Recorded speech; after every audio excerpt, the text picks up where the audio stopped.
Hello students, जैसा कि आप सभी को पता है, मैं आपको splitting the middle term detail में पढ़ा रहा हूँ। अब तक मैं आपको 5 केस करवा चुका हूँ और मुझे पूरी पूरी उम्मीद है आपने पांचों केस देख लिए होंगे। आज मैं आपको छठा केस करा रहा हूँ। देख लेते हैं छठा केस क्या है, पढ़ते हैं। छठा केस है सिंपल क्वाड्रेटिक इक्वेशन। इसके अंदर क्या है, आपको सिंपल क्वाड्रेटिक इक्वेशन दी जाएगी, लेकिन जो ये सिंपल क्वाड्रेटिक इक्वेशन होगी, इसके अंदर जो कोफिशिएंट ऑफ एक्स स्क्वायर होगा वो 1 नहीं होगा। 1 के अलावा कुछ भी होगा, लेकिन 1 नहीं होगा। जो मैंने केस नंबर 1 करवाया था वो भी सिंपल क्वाड्रेटिक इक्वेशन का ही था, लेकिन उसके अंदर क्या था, कोफिशिएंट ऑफ एक्स स्क्वायर 1 था। आप चेक कर सकते हैं। लेकिन आज मैं आपको जो केस करा रहा हूं उसके अंदर जो कोफिशिएंट ऑफ एक्स स्क्वायर है वो 1 नहीं होगा, 1 के अलावा कोई भी नंबर होगा। तो यहां पर मैंने एग्जांपल भी दिया है, जैसे कि एग्जांपल है 6x² प्लस 13x प्लस में 6। आप देख सकते हैं यहाँ पर कोफिशिएंट ऑफ एक्स स्क्वायर क्या है, 6, 1 नहीं है। जो मैंने सबसे पहली वीडियो बनाई थी उसके अंदर जो कोफिशिएंट ऑफ एक्स स्क्वायर थे 5 के 5 एग्जांपल्स में वो 1 था। लेकिन आज मैं आपको जो केस करा रहा हूं उसके अंदर कोफिशिएंट ऑफ एक्स स्क्वायर 1 नहीं होगा, कोई ना कोई नंबर होगा। स्टार्ट करते हैं कि इस तरह के क्वेश्चन कैसे करते हैं। जैसे कि यहां पर है 6x² प्लस 13x प्लस में 6। देखिए, स्प्लिटिंग द मिडिल टर्म के क्वेश्चन कभी भी करने जाए स्टेप 1 तो हमेशा सेम रहता है। और वो स्टेप क्या है, इसके अंदर हम ये देखते हैं जो हमें क्वाड्रेटिक इक्वेशन दी गई है क्या वो अपनी स्टैंडर्ड फॉर्म में है। और ये बात हमें अच्छे से पता है, क्वाड्रेटिक इक्वेशन के अंदर 3 टर्म होती है, एक एक्स स्क्वायर वाली, एक एक्स वाली और एक कांस्टेंट टर्म वाली। तो इसकी स्टैंडर्ड फॉर्म क्या होती है, A x square plus B x plus C. तो हमने जो एग्जांपल लिया उसमें देख लेते हैं क्या ये अपनी स्टैंडर्ड फॉर्म में है, क्या सभी टर्म सीक्वेंस में अरेंज है। तो हमने देखा है, क्योंकि एक्स स्क्वायर है, एक्स है, कांस्टेंट टर्म भी है, तो इसका मतलब ये सीक्वेंस में अरेंज तो है। देख लेते हैं इस तरह के क्वेश्चन कैसे करते हैं। स्टार्ट करते हैं। सबसे पहले हम ये देखते हैं कोफिशिएंट ऑफ एक्स स्क्वायर क्या है, हमने देखा 6।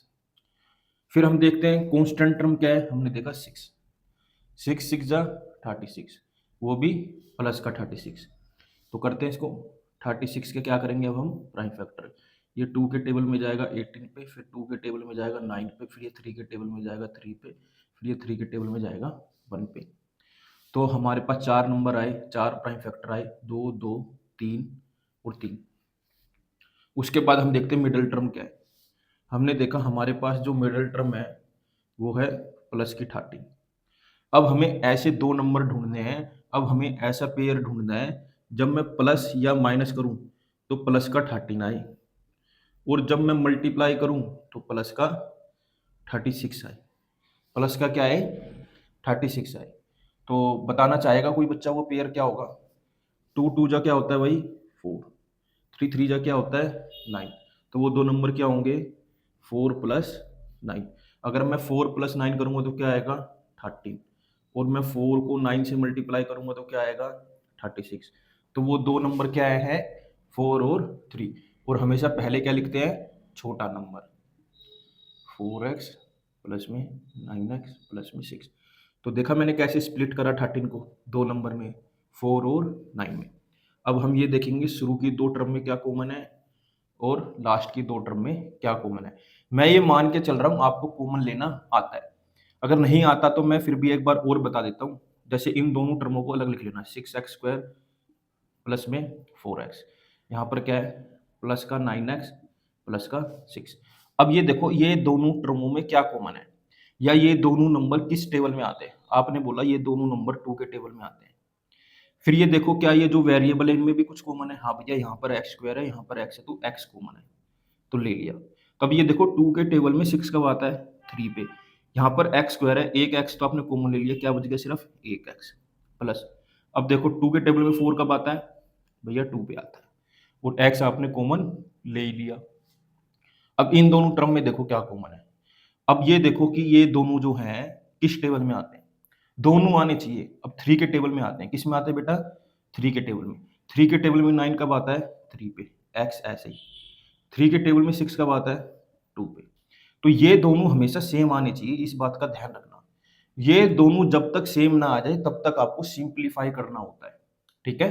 अब इसको आगे सोल्व कर लेते हैं। यहाँ से हमने क्या कॉमन लिया, 2x, यहाँ बच गया 3x प्लस में 2। यहाँ पर क्या कॉमन लिया, प्लस का 3, यहाँ हो गया 3x प्लस 2। तो अब देखो इन दोनों टर्म में क्या कॉमन है, आपने बोला इन दोनों टर्म के अंदर कॉमन है 3x प्लस 2। जब मैंने इस टर्म में से 3x प्लस 2 कॉमन ले लिया तो क्या बच गया, 2x। इस टर्म में से भी मैंने 3x प्लस 2 कॉमन ले लिया तो क्या बच गया, 3। यही आपका आंसर है। मुझे उम्मीद है आपको ये क्वेश्चन समझ आया होगा। इसी पैटर्न पर बेस मैं आपको एक और क्वेश्चन करवाता हूँ। क्वेश्चन कुछ इस प्रकार है, 2x² माइनस 10x माइनस 100। तो इस तरह के क्वेश्चन कभी भी एग्जाम में आ जाए तो सबसे पहले हम क्या करते हैं, ये चेक करते हैं कि जो हमें क्वाड्रेटिक इक्वेशन दी गई है क्या वो अपनी स्टैंडर्ड फॉर्म में है। तो हमने देखा कि अपनी स्टैंडर्ड फॉर्म में तो है, क्योंकि पहले x² लिखा है, फिर x लिखा है, फिर कांस्टेंट टर्म लिखी है। ठीक है, उसके बाद हम क्या करते हैं, कोफिशिएंट ऑफ x² देखते हैं क्या है, हमने देखा 2। फिर हम ये देखते हैं कांस्टेंट टर्म क्या है, हमने देखा -100। ठीक है, अब इन दोनों को मल्टीप्लाई करेंगे तो क्या आएगा, -200। और 200 का क्या लेंगे हम, प्राइम फैक्टर। तो करते हैं, 2 के टेबल में जाएगा 100 पे, फिर 2 के टेबल में जाएगा 50 पे, फिर 2 के टेबल में जाएगा 25 पे, फिर 5 के टेबल में जाएगा 5 पे, फिर 5 के टेबल में जाएगा 5 पे। तो प्राइम फैक्टर क्या क्या है, 2 2 2 5 5। अब देखो मिडिल टर्म क्या है, हमने देखा मिडिल टर्म है -10। अब हमें ऐसे दो नंबर ढूंढने हैं जब मैं प्लस या माइनस करूं तो माइनस का 10 आए, और जब मैं मल्टीप्लाई करूं तो माइनस का 200 आए, माइनस का 200 आए। तो वो दो नंबर क्या होंगे भाई बताओ, और वो दो नंबर ढूंढने कहाँ से हमें, ये प्राइम फैक्टर में से। तो देखते हैं, 2 2 जा 4, 4 5 जा 20। ठीक है, 2 5 जा 10। तो आप कहोगे भैया आपने तो 1 मिनट में बता दिया कि वो दो नंबर होंगे 20 और 10, हमें कैसे पता चलेगा। प्रैक्टिस करोगे तो पता चलेगा बेटा। ठीक है, ऐसे प्राइम फैक्टर करना, फिर नंबर को ढूंढना, पेयरिंग करना, अरेंज करना उनको, इन नंबर की हेल्प से ही पता चलेगा आपको वो दो नंबर क्या है। तो इसके अंदर हम क्या करेंगे, -20 को लेंगे माइनस का, प्लस 10 को लेंगे, 10 को लेंगे प्लस का। जब मैंने -20 प्लस 10 करा तो क्या आया, -10। -20 को जब मैंने 10 से मल्टीप्लाई करा तो क्या आया, -200। तो इसका मतलब ये सही है दो नंबर, उनको यहाँ लिख लेते हैं, -20x प्लस में 10x -100। तो मैंने 10 को यहाँ पर स्प्लिट करा ऐसे, 20 और 10 में। अब देखो इन दोनों नंबर में क्या कॉमन है और इन दोनों नंबर में क्या कॉमन है। तो हमें साफ साफ पता चल रहा है इन दोनों नंबर में क्या कॉमन है, एक तो 2 और x। तो यहाँ से क्या बच गया, सिर्फ x। 2 के टेबल में 20 कब आता है, 10 पे। ठीक है, ये माइनस यहाँ था तो यहाँ भी माइनस ही आएगा। अब देखो इन दोनों नंबर में क्या कॉमन है, भैया इन दोनों नंबर में कॉमन है 10। यहाँ क्या बच गया, सिर्फ x माइनस 10 के टेबल में 100 कब आता है, 10 पे। ये दोनों जरूर सेम आने चाहिए बेटा। अगर ये दोनों सेम नहीं आ रहे तो इसका मतलब आपका गलत है, आपने सिंप्लीफिकेशन सही नहीं करा। अब ये देखो इन दोनों टर्म में क्या कॉमन है, विद साइन। साइन का जरूर ध्यान रखना, जो बच्चा साइन का ध्यान नहीं रखेगा उसका गलत हो जाएगा। तो इन दोनों टर्म में देखो क्या कॉमन है भैया, x माइनस 10 कॉमन है, तो ले लो x माइनस 10 कॉमन। अब इस वाली टर्म में से x माइनस 10 कॉमन ले लिया तो क्या बच गया, 2x। इस पूरी टर्म में से x माइनस 10 कॉमन ले लिया तो क्या बच गया, प्लस का 10। यही आपका आंसर है। उम्मीद है आपको ये क्वेश्चन अच्छे से समझ आ गया होगा। इसी पैटर्न पर बेस मैं आपको एक और क्वेश्चन करके दिखाता हूँ। क्वेश्चन आपकी स्क्रीन के ऊपर ये रहा, 10x² प्लस 3x माइनस 7। तो हमने क्वेश्चन को रीड करा। सबसे पहले हम क्या चेक करते हैं, जो हमें क्वाड्रेटिक इक्वेशन दी गई है क्या वो अपनी स्टैंडर्ड फॉर्म में है। हमने चेक करा कि ये अपनी स्टैंडर्ड फॉर्म में तो है, क्योंकि इसमें सबसे पहले x² है, फिर x है, फिर कांस्टेंट टर्म है। सेकंड स्टेप क्या होता है, हम क्या करते हैं, कोफिशिएंट ऑफ x² को मल्टीप्लाई करते हैं कांस्टेंट टर्म से। तो इसमें कोफिशिएंट ऑफ x² क्या है, 10। कांस्टेंट टर्म क्या है इसमें, -7। तो इन दोनों को मल्टीप्लाई करते हैं, ये आ गया -70। तो 70 का क्या करेंगे हम यहाँ पर, प्राइम फैक्टर। तो 2 के टेबल में जाएगा 35 पे, फिर ये 5 के टेबल में जाएगा 7 पे, 7 के टेबल में जाएगा 1 पे। तो नंबर क्या है, 2 5 7 और 1। अब देखो मिडिल टर्म क्या है, हमने देखा जो मिडिल टर्म है वो है +3। अब हमें ऐसे दो नंबर ढूंढने हैं जब मैं प्लस या माइनस करूं तो मेरा आना चाहिए प्लस का 3। जब मैं उन दोनों नंबरों को मल्टीप्लाई करूं तो मेरा आना चाहिए -70। क्या आना चाहिए? -70। अब वो 2 नंबर मिलेंगे कहाँ से हमसे? ये प्राइम फैक्टर में से मिलेंगे। इस प्राइम फैक्टर में से मिलेंगे। तो वो 2 नंबर क्या होंगे? 2 5 जा 10, 7 1 जा 7। आपको क्या करना है? 10 को माइनस का लेना है, 10 को प्लस का लेना है, 7 को माइनस का लेना है। ठीक है? क्यों? +10 में से -7 जाएगा तो क्या आएगा? प्लस का 3।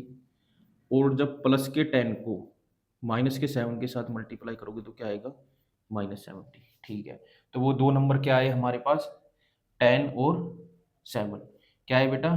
10 और 7 करते हैं।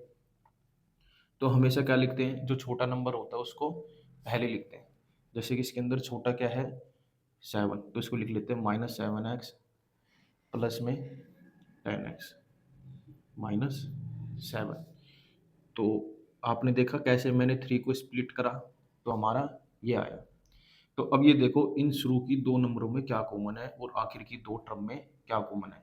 तो हमने देखा जो शुरू की टर्म है उसके अंदर कॉमन आ रहा है सिर्फ और सिर्फ x। तो यहाँ से बच गया 10x - 7। जो दूसरी वाली टर्म में हमने देखा उसमें भी कुछ भी कॉमन नहीं है तो उसमें कॉमन आएगा 1। तो वो हो जाएगा 10x - 7। अब देखो इन दोनों टर्म में क्या कॉमन है? हमने देखा इन दोनों टर्म में कॉमन है 10x + 7। ठीक है? अब जब मैंने इस वाली टर्म में से 10x - 7 कॉमन ले लिया तो क्या बच गया? x। इस वाली टर्म में से भी 10x - 7 कॉमन ले लिया तो क्या बच गया? सिर्फ प्लस का 1। यही आपका आंसर है। अब मैं बताता हूँ आपको डाउट क्या आ रहा होगा। हमें क्वाड्रेटिक इक्वेशन दी गई थी ये 10x² + 3x - 7। अब आपके मन में सवाल आ रहा होगा भैया जब मेरे को पता चल के 2 नंबर 10 और 7 है तो मैं इसको ऐसे नहीं लिख सकता? प्लस का 10x माइनस का 7x - 7। इन दोनों में से कॉमन ले लूँगा फिर इन दोनों में से। तो ले लो, इन दोनों में से कॉमन लोगे तो क्या आएगा? 10x, क्योंकि 10 यहाँ भी है, 10 यहाँ भी है, x यहाँ भी है, यहाँ भी है। तो 10x कॉमन ले लिया, यहाँ बच गया x + 1। इन दोनों में क्या कॉमन लिया भैया? 7 यहाँ भी है, यहाँ भी है। तो आपने -7 कॉमन ले लिया। यहाँ क्या बच गया? x प्लस, क्योंकि माइनस आपने कॉमन ले लिया तो यहाँ क्या आएगा? प्लस का 1। अब देखो इन दोनों में क्या कॉमन है? अब आपने कहा इन दोनों में भैया x + 1 कॉमन है, क्योंकि x + 1 यहाँ भी है, यहाँ भी है। तो इस टर्म में से जब आपने x + 1 कॉमन ले लिया तो क्या बच गया? 10x। इस वाली टर्म में से x + 1 कॉमन ले लिया तो क्या बच गया? -7। यही आपका आंसर है। देखो आंसर दोनों के सेम है, आंसर दोनों के सेम है, यहाँ माइनस आएगा सॉरी। आंसर दोनों के सेम है। तो आप ऐसे भी कर सकते हैं, ऐसे भी कर सकते हैं, लेकिन लॉजिकली ये ठीक है। ठीक है? लॉजिकली ये ठीक है, लेकिन टीचर आपको नंबर इसके भी देगा, ये भी ठीक है, इसको भी गलत नहीं बोलेंगे। उम्मीद है आपको समझ आ गया होगा। मेरे साथ ऐसे ही जुड़े रहिए, मैं आगे भी आपके लिए ऐसे ही अच्छे-अच्छे क्वेश्चन लाता रहूँगा। इसी पैटर्न पर बेस मैं आपको एक और क्वेश्चन करके दिखाता हूँ। क्वेश्चन आपकी स्क्रीन के ऊपर ये रहा। क्वेश्चन ये है 3x² - 44x - 50। तो सबसे पहले हम यही चेक करते हैं कि जो हमें क्वाड्रेटिक इक्वेशन दी गई है, क्या वो अपनी स्टैंडर्ड फॉर्म में है? हमने देखा हाँ, ये अपनी स्टैंडर्ड फॉर्म में तो है, क्योंकि सबसे पहले x² है, फिर x है, फिर कांस्टेंट टर्म है। जो सेकंड स्टेप है, सेकंड स्टेप के अंदर हम क्या करते हैं? कोएफिशिएंट ऑफ x² को मल्टीप्लाई करते हैं कांस्टेंट टर्म के साथ। अब इसमें कोएफिशिएंट ऑफ x² क्या है? 3। कांस्टेंट टर्म क्या है? -15। 15 3 जा क्या होता है? 45, वो भी माइनस का। अब हम क्या करेंगे? 45 के प्राइम फैक्टर करेंगे बेटा। अब ये 3 के टेबल में कब आता है? 15 पे। फिर ये 3 के टेबल में कब आता है? 5 पे। फिर 5 के टेबल में कब आता है? 1 पे। तो प्राइम फैक्टर क्या है? 3, 3, 5 और 1। अब हम देखेंगे हमारी मिडिल टर्म क्या है? हमने देखा हमारी मिडिल टर्म है -44। अब हमें ऐसे 2 नंबर ढूँढने हैं जब मैं उन दोनों नंबरों को प्लस या माइनस करूँ तो मेरा -44 आना चाहिए। और जब मैं उन दोनों नंबरों को मल्टीप्लाई करूं तो मेरा आंसर -45 आना चाहिए। क्या आना चाहिए? -45। तो वो दो नंबर कौन से होंगे देखो, और वो दोनों नंबर हमें इस प्राइम फैक्टर में से ही अरेंज करने हैं। तो देखो 3 3 जा 9, 9 5 जा 45 और ये 1 अलग है। तो 45 को लो माइनस का, 1 को लो प्लस का। -45 + 1 करूंगा तो आएगा -44। और -45 को जब मैं 1 से मल्टीप्लाई करूंगा तो ये आएगा -45। तो वो दो नंबर क्या आए बेटा? -45 और 1। तो लिख लेते हैं उनको। 3x² माइनस 45x प्लस में 1x माइनस 15। तो हमने 44 को कैसे स्प्लिट करा? 45 और 1 में। अब देखो ये जो शुरू की दो टर्म है इनमें क्या कॉमन है, और जो लास्ट की दो टर्म है उनमें क्या कॉमन है। हमने देखा ये 3 के टेबल में जाता है, यहाँ भी x है यहाँ भी x है, तो हमने x कॉमन ले लिया। तो यहाँ से 3 भी कॉमन आ गया, x भी कॉमन आ गया, यहाँ सिर्फ एक x बचा, माइनस ये साइन है। 3 के टेबल में 45 कब आता है बेटा? 15 पे। कब आता है? 15 पे। अब देखो ये आखिरी की जो दो टर्म है इनमें क्या कॉमन है? आपने बोला इनमें तो कुछ कॉमन ही नहीं है। जिसमें कुछ कॉमन नहीं होता बेटा उसमें 1 कॉमन होता है। उसमें क्या कॉमन होता है? 1। तो यहाँ क्या बच गया? x minus 15। अब हमने देखा हमारे ये दोनों क्या है? सेम। इसका मतलब हमारी सिंप्लीफिकेशन सही है। अब आप ये देखो ये ये शुरू की टर्म में और लास्ट की टर्म में क्या कॉमन है? हमने देखा इसमें कॉमन है x माइनस 15, तो हमने x माइनस 15 कॉमन ले लिया, क्योंकि x माइनस 15 यहाँ भी है, x माइनस 15 यहाँ भी है। तो हमने देखा जब हमने इसमें से x माइनस 15 कॉमन ले लिया तो क्या बच गया? सिर्फ 3x प्लस इस वाली टर्म में से x माइनस 15 कॉमन ले लिया तो क्या बच गया? प्लस का 1। यही हमारा आंसर है। मुझे उम्मीद है आपको ये क्वेश्चन अच्छे से समझ आ गया होगा। अगर आपको ये क्वेश्चन समझ नहीं आ रहे तो एक बार वीडियो को दोबारा देखना, आपको समझ आ जाएगा। इसी पैटर्न पर बेस मैं आपको एक और क्वेश्चन करके दिखाता हूँ। क्वेश्चन आपकी स्क्रीन के ऊपर ये रहा, 7n² प्लस 16n प्लस में 9। तो सबसे पहले हम यही चेक करते हैं क्या ये अपनी स्टैंडर्ड फॉर्म में है। तो हमने देखा हाँ ये अपनी स्टैंडर्ड फॉर्म में है, क्योंकि n² पहले है, n बाद में है, उसके बाद कांस्टेंट टर्म है। सेकंड स्टेप क्या होता है? हम कोफिशिएंट ऑफ x² को कांस्टेंट के साथ मल्टीप्लाई करते हैं। देख लेते हैं किस प्रकार मल्टीप्लाई करेंगे। क्योंकि इसके अंदर x नहीं है, इसके अंदर n है, तो हम कोफिशिएंट ऑफ n² को मल्टीप्लाई करेंगे कांस्टेंट टर्म के साथ। तो कोफिशिएंट ऑफ n² है 7, कांस्टेंट टर्म है 9। 7 9 जा 63। अब हम क्या करेंगे? 63 के प्राइम फैक्टर। तो ये 3 के टेबल में जाएगा 2 पे 1 पे, फिर दोबारा ये 3 के टेबल में जाएगा 7 पे, ये 7 के टेबल में जाएगा 1 पे। तो वो क्या आया? 3 3 7 और 1। अब हम इसकी मिडल टर्म देखेंगे। हमने इसकी मिडल टर्म देखी जो कि है प्लस 16। अब हमें ऐसे दो नंबर ढूंढने हैं जब मैं उन दोनों नंबरों को प्लस या माइनस करूं तो मेरा प्लस का 16 आना चाहिए। जब मैं उन दोनों नंबरों को मल्टीप्लाई करूं तो मेरा प्लस का 63 आना चाहिए। तो वो दो नंबर कहाँ से मिलेंगे हमें? जो अभी अभी हमने प्राइम फैक्टर करा है वहां से। तो मुझे तो दिख भी गए वो दो नंबर क्या है? 3 3 जा 9, 7 1 जा 7। तो 9 प्लस 7 करूंगा तो क्या आएगा? 16, और 9 को 7 से मल्टीप्लाई करूंगा तो क्या आएगा? 63। तो वो दो नंबर क्या है बेटा? 9 और 7। तो पहले हम छोटा नंबर लिखते हैं तो हमने 7 लिख दिया, बाद में हम बड़ा नंबर लिखते हैं तो हमने 9 लिख दिया। ये आ गया प्लस का 9। आपने देखा 16 को मैंने कैसे स्प्लिट करा? 9 और 7 में। अब देखो शुरू के दो नंबर में क्या कॉमन है और आखिर के दो नंबरों में क्या कॉमन है। हमने देखा 7 यहाँ भी है, यहाँ भी है, n भी है, n भी है, तो हमने 7n कॉमन ले लिया। यहाँ से बच गया n प्लस 1। अब हमने देखा यहाँ 9n है, यहाँ पर 9 है, तो इनमें क्या कॉमन है? 9। तो यहाँ क्या बच गया? n, यहाँ क्या बच गया? 1। तो अब हमने देखा ये दोनों क्या आ गए? सेम। इसका मतलब हमने सही किया है। अब देखो जो ये दो टर्म है इनमें क्या कॉमन है? हमने देखा इनमें कॉमन है n प्लस 1, क्योंकि n प्लस 1 इस टर्म में भी है, n प्लस 1 इस टर्म में भी है।